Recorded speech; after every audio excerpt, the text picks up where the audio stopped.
May 21st, Cody and I came to this giant piece of public ground down in Pennsylvania. Never been here a day in my life. One just hammered down below. See how lucky we are.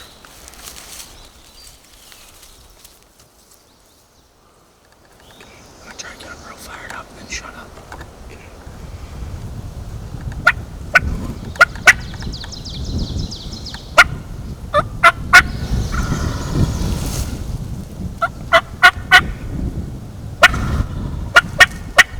Two of them.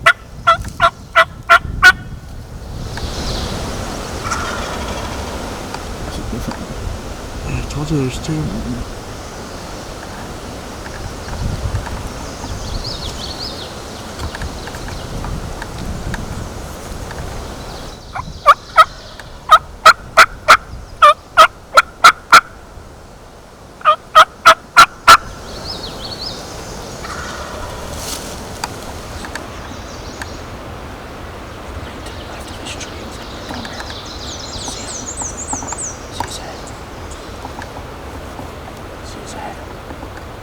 Yep, wrong one.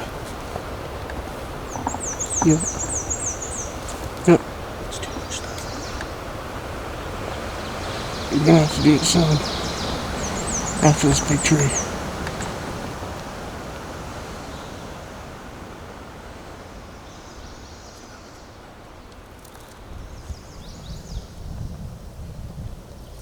Almost got him. Well, it's about 6:15 now, and had a pretty eventful morning. Like I said earlier when we heard that bird gobble, this is literally just I've looked at this piece of ground since I moved here and just never dove in to try and hunt it. And it's a pretty cool area because the Game Commission actually plants a bunch of food plots, and there's a lot of really good habitat throughout this enormous piece of public. And what I like about that is it's great for wildlife, but also it attracts a lot of the hunters and a lot of the pressures there. So when I looked at this piece this late in the season, you kind of figure that pressure is starting to die down. A lot of people either tagged out or give up by this point, but I tried to look for the biggest area that doesn't have any of that around because it has really good turkey habitat. And Cody and I came in here, and long story short, we should have been about 20 more yards up.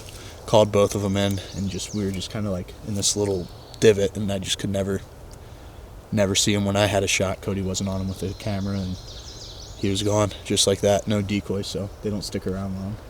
It's early. Started off good. We can hunt all day in PA, so we're gonna keep moving.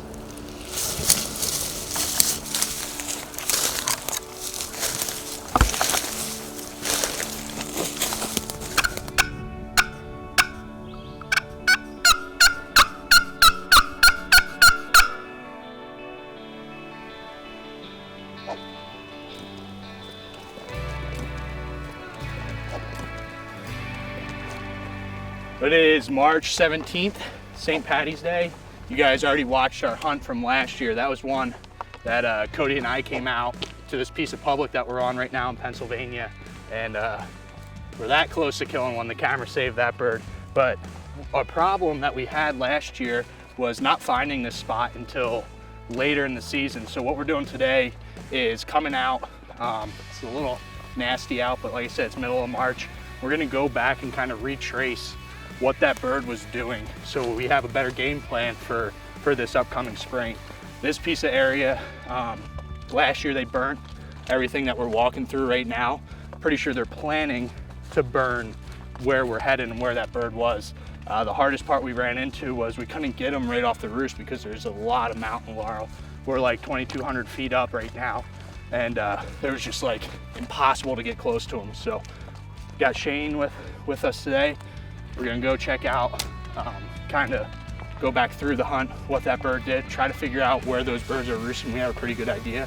Set a camera on one of these log landings, and then maybe take a little bit of a hike for sheds. It's about 13,000 acres of continuous timber, so lots to learn here, and we're gonna dive into it a little bit today.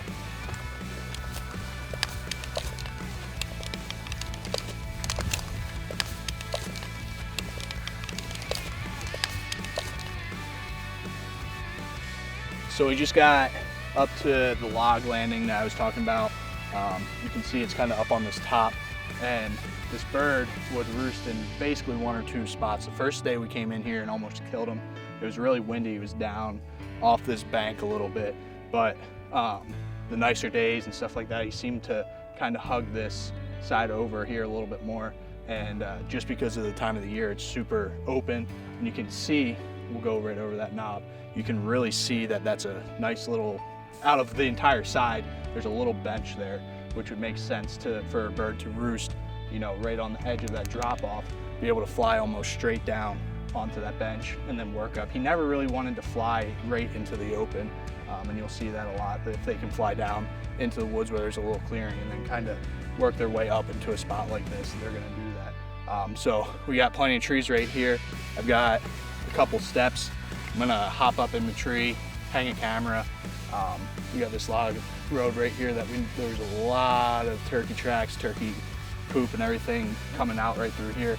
And then there's a big dust bowl right here last year. So we're gonna get that camera set up. I'm gonna put it up pretty high just because I don't really want anybody to take it, and I'm pretty sure they're gonna be burning back in here in the next couple of weeks. So hopefully it doesn't get melted. That'll be something we find out when we come check it.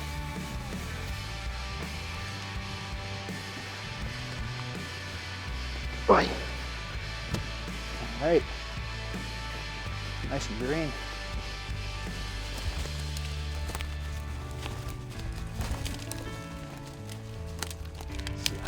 It's got to be off one of these little knobs, I think. Because we've heard them down in here too, like pretty deep. We walked this ridge out. I've never walked that ridge, but when we hunted, we walked that ridge out and then came down that thing. Find the shed. Good girl. Here. Bring it here. What do you got? What do you got? Good girl. Give it. Good girl. Good girl. Took you forever. Go find the match. Little guy, but good genetics. They didn't get skunked. Yeah. We're wrapping up our kind of scouting recap of last year's hunt right now. We walked, I think, 8 miles. We're finishing it out, coming up this old logging road. Just found a bunch of turkey scratchings. Definitely learned a lot on this trip, and this is a great time of the year to do that. I mean, obviously these birds are still going to disperse a little bit from where they're at right now, but it's always good intel to get out. You can see a lot of this topography really well when it's not greened up yet. You know, we're going to hit that green up in probably about a month, or not even, and it's going to be a lot harder to tell what's going on, and that's what we ran into last year. So we got a good game plan if where some good areas to locate birds are, where birds are hanging out right now, some good access to get in, and hopefully get one down on the public here in Pennsylvania. I think their season opens up May 2nd, but Brett just got his Mossberg guns in. We're gonna be running with some of the 410s in the states that were legally allowed. So we're gonna head over to New Hampshire. Brett's gonna go over getting his Mossberg 410 set up and ready to rock in Tennessee. That's gonna be where we're heading out here in the next couple weeks, as long as this virus doesn't keep us locked. So head over to New Hampshire and see Brett get his gun all ready to rock.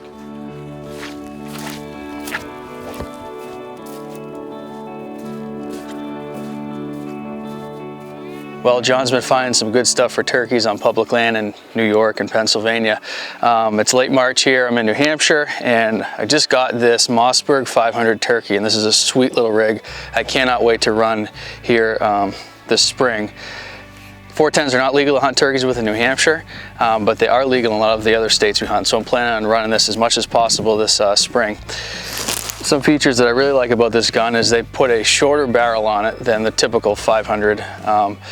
I think it's a 24-inch barrel. They actually threaded it for a choke, and there's a factory extra full turkey choke in there that it comes with. The receiver is drilled and tapped for an optic, and it comes with this fiber optic front bead if you're into that. I actually like using a red dot style sight. I've been using them for years, and this year I actually have a Vortex Razor red dot. I really like these because you don't lose any field of view. going from a bead to an optic, but you also have a super precise aiming point. I really like that. I'm kind of a precision type of guy coming from deer hunting, so I like to have that precise aiming point and knowing exactly where my pattern's gonna hit. So I think it's kind of the best of both worlds. Today, I'm gonna get it sighted in and zeroed with the red dot with some target loads from up close, and then I'm gonna move back and I'm actually gonna shoot 3 different TSS loads out of it today. One of the things I really like to do is use, like I said, like a target load or a game load, a cheaper shell, and I like to move right up close to the target. You can waste a lot of money in turkey rounds just ripping rounds down range and not being on target. So I like to get up real close, zero the gun with a cheap load, and then back up and do some fine tuning. That's low, but not too far off. Do it. I think we'll go to a TSS round.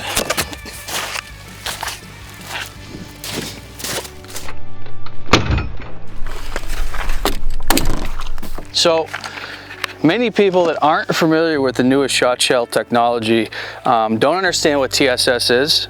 TSS stands for tungsten super shot. Tungsten is an extremely dense alloy. It's on the, actually metal, it's on the periodic table.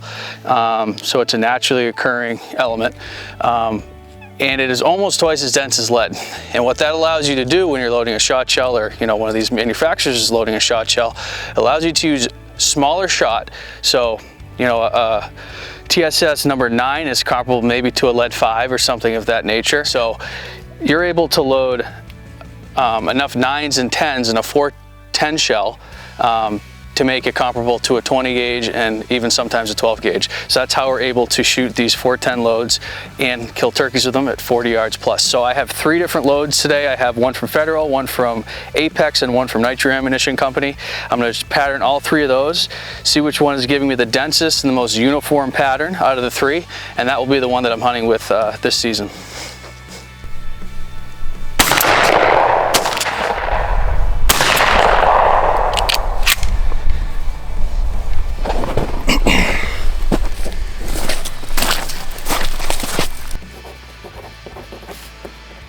So what most guys are looking for when they're really patterning turkey guns and chasing the best pattern is the most pellet count in a 10-inch circle. A 10-inch circle is roughly the size of a bird's vitals, its spine or neck and head. The more pellets inside of the 10-inch, the less chance the bird's getting away in any way. You're also looking for a uniform pattern too, so you don't want big clumps. Even if there's a lot of pellets in a 10-inch and you have like 3 clumps, that's not good either. So you're looking for uniformity and pattern density. I'm gonna go around, I'm gonna draw a circle around the densest part of the pattern, I'm gonna count those pellets up, and I'm gonna decide based on that which one of these 3 shells I'm gonna use this year. I can already tell you right now, the Nitro looks to be about the tightest, but I will give everyone a fair shot and see what I think. Boom. So, tallied them all up. In last place, now I want to preface this by saying if I were to mess with chokes, I'm sure this would all change, but this is basically on this factory setup from Mossberg for this 500 turkey with this extra full factory choke. If I were to play with chokes, I'm sure I'd get different results, so I'm not saying either one of the shells is better than the other. Overall, I'm just saying for this particular setup, this is the results that I got. So the worst is actually the Apex load. There's 98 pellets in a 10-inch circle at 40 yards. Second was the Federal pattern. This is pretty solid, 113. That's definitely a hunting pattern that I'd feel pretty comfortable with. There are some holes in it, which is not ideal, but it's a pretty good 410 pattern. Pretty impressive actually for a 410 to do that. 10 years ago, that would have been unimaginable. Now, the last one and the clear winner is the Nitro Ammo Company. These are really custom loaded shells, so I'm not super surprised that it's the best load.